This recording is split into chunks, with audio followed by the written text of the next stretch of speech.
तो बच्चों हम अपना अगला क्वेश्चन देख रहे हैं। कंडीशन है और उसके ऊपर दो क्वेश्चन डिपेंड है। बोला कि एस जो है वो क्या है, एक स्फीयर है, एक स्फीयर दे रखा है,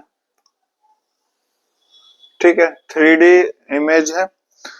तो बोला कि with the smallest radius that pass through the point A B C. A B C तीन पॉइंट दे रखे हैं, तो यहाँ पर ए पॉइंट मान लेते हैं, यहाँ पर बी पॉइंट मान लेते हैं और यहाँ पर सी पॉइंट मान लेते हैं, ठीक है। इसका सेंटर मान लेते हैं ओ। ओके, तो ये क्या हो जाएगी, इनकी रेडियस हो जाएगी, राइट। तो पहले हम क्या करते हैं, सॉरी पॉइंट तो लिखा है नहीं। ये पॉइंट आपका 1 0 0 पर और ये पॉइंट है 0 1 0 पर और ये पॉइंट है 0 0 1 पर, ठीक है। तो ये तीन पॉइंट आपके दे रखे हैं। ओके, तो पहले हम क्या करते हैं, हम एक तो ए बी सी के बारे में पता कर लेते हैं कि क्या चीज दे रखी है, कौन सा ट्रायंगल यहाँ पर दे रखा है। तो इसमें हम क्या करेंगे, तो ए बी सी को पता करते हैं। तो पहले हम ए बी लाइन को देखेंगे, ए बी लाइन को देखेंगे, फिर बी सी लाइन को चेक करेंगे, फिर सी ए को चेक करेंगे। तो ए बी को अगर आप चेक करोगे तो यहां से सोल्व करोगे तो देखो वैसे कैलकुलेशन थोड़ी सी हार्ड है, मैं आपको मुंह से बताऊंगा, आप समझ लेना, मैं कुछ पॉइंट को छोड़ दूंगा। तो जैसे कि यहाँ पे मैंने आपको बता दिया डिस्टेंस फॉर्मूला लगेगा कि इनके साइड के बारे में पता करना है, तो आप डिस्टेंस फॉर्मूला की हेल्प लीजिए। तो 1 का स्क्वायर 0, 1 का, तो ये √2 आएगा। ए बी की वैल्यू यहाँ पर कितनी आई, √2 आई। बी सी डिस्टेंस फॉर्मूला लगाओ तो ये भी आपका √2 आएगा। और ए सी डिस्टेंस फॉर्मूला लगाओ तो ये भी आपका √2 आया। तो आपको पता चला है कि ए बी सी क्या है, एक इक्विलेटरल ट्रायंगल, इक्विलेटरल ट्रायंगल जिसकी सारी की सारी भुजा क्या है, बराबर है।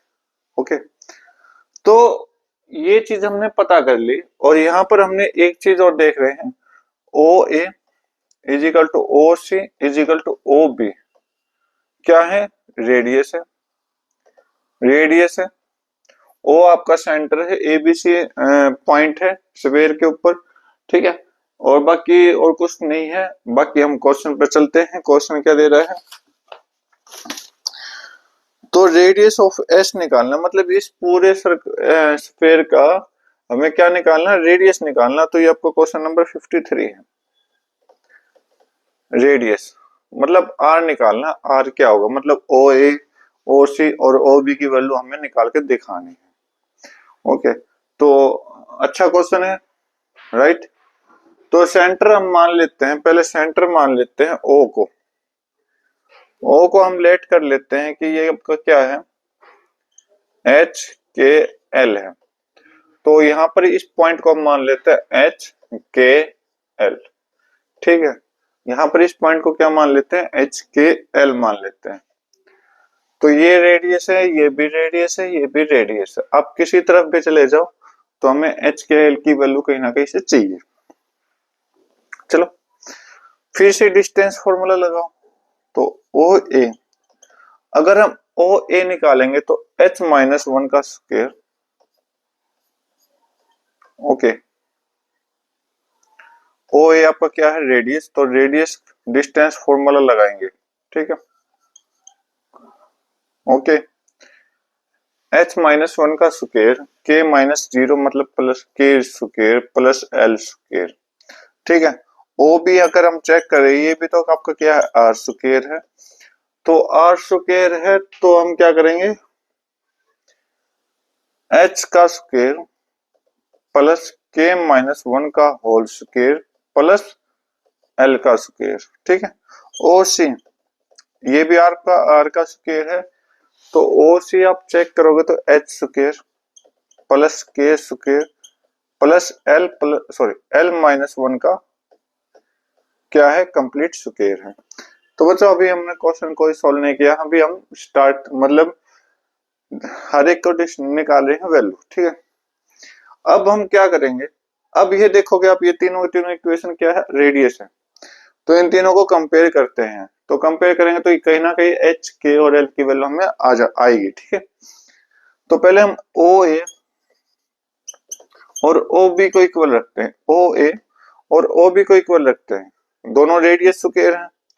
तो रखो भाई, h माइनस वन को रखेंगे h square plus one minus two H plus K square plus L square is equal to, यहाँ पर h square plus K minus one का फॉर्मूला लगाएंगे, K square plus one minus two K plus L square. ठीक है, तो H square K square L square ये देखो कट गए, वन से वन कट जाएगा, माइनस टू से माइनस टू कटेगा। तो यहाँ पर कहीं हमें पता चला कि भाई h की वैल्यू किसके बराबर आ रही, k के बराबर आ रही। h की वैल्यू किसके बराबर आई, k के बराबर आई। ठीक है, आगे चेक करेंगे, ओ ए ओ बी कर लिया, अब O B is equal to O C check करेंगे। देखो ये जो फॉर्मेट बनाए ये आप सेम काम करोगे, तो वहां से हम देखेंगे क्या क्या हमारा बराबर आने वाला है। तो यहाँ से h और k आया, तो यहाँ से k और l आना चाहिए। तो यहाँ से क्या आएगा, k is equal to L, k is equal to क्या आया, l आया। ओके, तो मैं क्या देखूंगा भाई, इन दोनों कंडीशन से हमें पता चला यहाँ पर h is equal to k is equal to l है। राइट, इतना पता चला। ओके राइट, तो अब हमारा सेंटर क्या बनेगा, अब हमारा सेंटर O जो है वो क्या बनेगा, वो बनेगा H H और H, ये बनेगा। ठीक है, मतलब ट्रिपल H बनेंगे।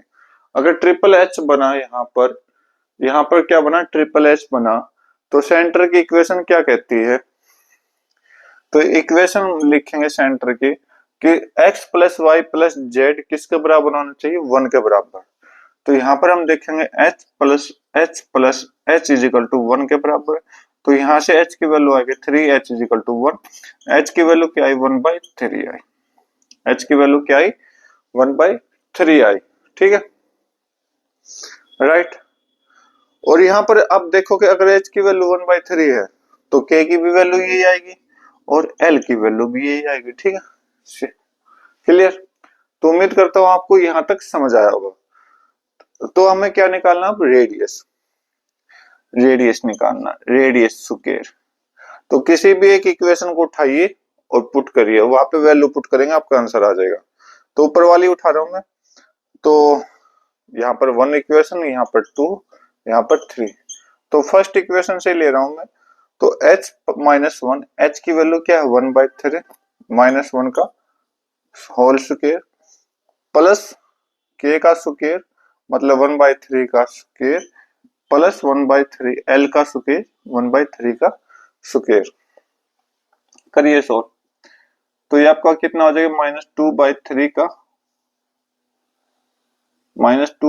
का whole sorry square plus one by nine plus one by nine. तो ये कितना आ गया भाई आपका,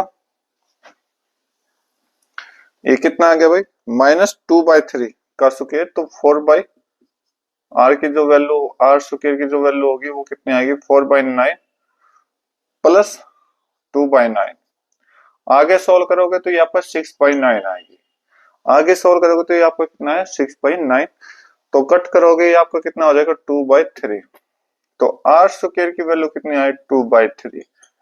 और रेडियस हमें निकालनी है, तो रेडियस की वैल्यू कितनी आएगी, square root upon square root में टू बाई थ्री आपका राइट आंसर दे देगा। ठीक है, तो ये आपकी रेडियस आई स्क्वायर रूट के अंदर टू बाई थ्री। तो इस क्वेश्चन का जो ऑप्शन होगा वो बी आंसर बिल्कुल करेक्ट होगा। ओके, तो बच्चों बहुत ही थोड़ा सा इंटरेस्टिंग क्वेश्चन है, मजेदार क्वेश्चन है। अगर आप अच्छे से प्रैक्टिस करोगे तो बहुत अच्छे से सोल्व होगा। चेक कर लेते हैं फिर से। तो जो चीज हमारे पास है कंडीशन है वो हमने लिखी। फिर क्वेश्चन को सोल्व करने से पहले हम क्वेश्चन को पढ़ते हैं और उसको हम रेडियस तक पहुंचने की कोशिश करेंगे। ठीक है, तो यहाँ पर हमने देखा कि भाई रेडियस सबकी बराबर है, तो यहाँ पर हमने इक्वेशन बनाई। उस इक्वेशन से हमने क्या किया, सेंटर की तीनों वैल्यू के बराबर बनाया। ठीक है, बराबर नहीं होगा, कुछ ना कुछ वैल्यू आएगी, आपने करना है ये स्टेप। तो सेंटर पता चल गया, तो सेंटर की इक्वेशन हमें पता थी कि किस तरह से सोल्व होगा इस इक्वेशन को। वहां से हमने तीनों की वैल्यू निकाली और पुट किया, तो ये आपका रेडियस आ गया। ठीक है, नेक्स्ट क्वेश्चन 54th। 54th में क्या कह रहे हैं, बोला कि which one of the following plane does the centre of S lie. क्या बात है, तो ये जो इक्वेशन है ना, इसके बारे में बोल रहा है। ठीक है, 54 में तो सेंटर की इक्वेशन आपने लिखनी है कि जो प्लेन होगा वो सेंटर के किस पार्ट से निकलेगा। क्या इक्वेशन उसकी बनने वाली है कि भाई सेंटर में हमें, हमारे पास अगर एक्स वाई जेड है, तो हम क्या लिखेंगे, X plus Y plus Z की वैल्यू कितने बराबर आएगी, 1 के बराबर आएगी। चेक कर लेते हैं ऑप्शन, ये तो डायरेक्ट जनरल नॉलेज का क्वेश्चन था, नहीं है तो 1 को इधर लाइए, X plus Y plus Z minus 1 is equal to 0। तो चेक कर लेते हैं कौन सा आंसर होगा। ये ए ऑप्शन, इसका क्या आंसर होगा, बिल्कुल ए ऑप्शन के साथ बिल्कुल करेक्ट आंसर हो जाएगा। तो 54 थोड़ा सा सिंपल था, जनरल नॉलेज बेस्ड था। ठीक है, और बाकी 53 में आपको थोड़ी सी कैलकुलेशन करने की जरूरत है। तो उम्मीद करता हूं आपको ये क्वेश्चन समझ आया होगा। ओके।